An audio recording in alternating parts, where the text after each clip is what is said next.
ফিলিস্তিনিদের অভুক্ত মারার নৃশংস পরিকল্পনায় আরবরা যখন নীরব, তখন ত্রাণ নিয়ে গাজায় যাচ্ছিল মানবাধিকার সংস্থা ফ্রিডম ফ্লোটিলা কোয়ালিশনের একটি জাহাজ।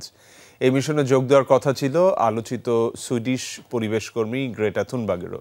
পথেই ড্রোন হামলার শিকার হয় জাহাজটি। এই ঘটনায় বিশ্বজুড়ে চলছে নিন্দার ঝড়। অভিযোগের তীর স্বাভাবিকভাবে ইসরায়েল এবং এর মিত্র কোনো দেশের দিকে। তবে এই বিষয়ে কোনো মন্তব্য করেনি তেল আবিব।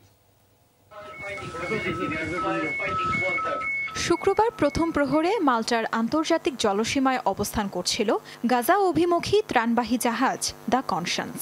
সে সময় জাহাজটিতে ৩০ জন মানবাধিকার কর্মী ছিলেন। মাল্টা থেকেও জাহাজে আরও যাত্রী ওঠার কথা ছিল, কিন্তু মাল্টা পৌঁছানোর আগেই রাতের অন্ধকারে দুদফায় ড্রোন হামলার শিকার হয় দ্য কনসান্স।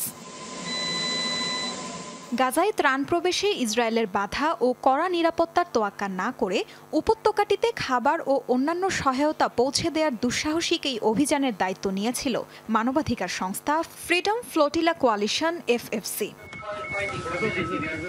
ড্রোন হামলায় ইঞ্জিনে আগুন ধরে মাঝসাগরে অচল হয়ে যায় জাহাজটি। যে কোনো সময় জাহাজ ডুবে যাওয়ার শঙ্কায় যাত্রীদের মাঝে ছড়ায় আতঙ্ক। SOS পাঠিয়ে যোগাযোগ করা হয় মাল্টা প্রশাসনের সাথে। FFCর তথ্য অনুযায়ী যাত্রীদের উদ্ধারে সাইপ্রাস থেকে ঘটনাস্থলে পৌঁছায় আরেকটি জাহাজ। সৌভাগ্যবশত সবাইকে জীবিত উদ্ধার করা সম্ভব হয়। ফ্রিডম ফ্লোটিলা কোয়ালিশনের এই মিশনে ত্রাণ নিয়ে গাজা পৌঁছানোর কথা ছিল সুইডিশ পরিবেশকর্মী গ্রেটা থুনবার্গেরও।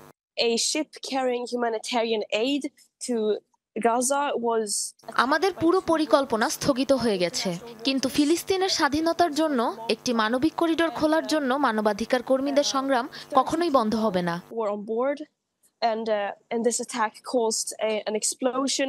আন্তর্জাতিক জলসীমার আইন লঙ্ঘন করে গাজায় ত্রাণবাহী জাহাজে হামলায় FFC ও বিভিন্ন গণমাধ্যমের অভিযোগের তীর ইসরায়েলের দিকেই।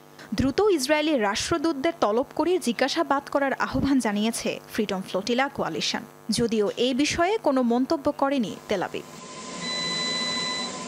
এর আগেও 2010 সালে ভূমধ্যসাগরে ফ্রিডম ফ্লোটিলা কোয়ালিশনের 6টি বেসামরিক জাহাজে তল্লাশি অভিযান চালিয়েছিল ইসরায়েল। প্রাণ হারিয়েছিল তুরস্কের মাভি মারমারা নামক জাহাজে থাকা 9 মানবাধিকার কর্মী।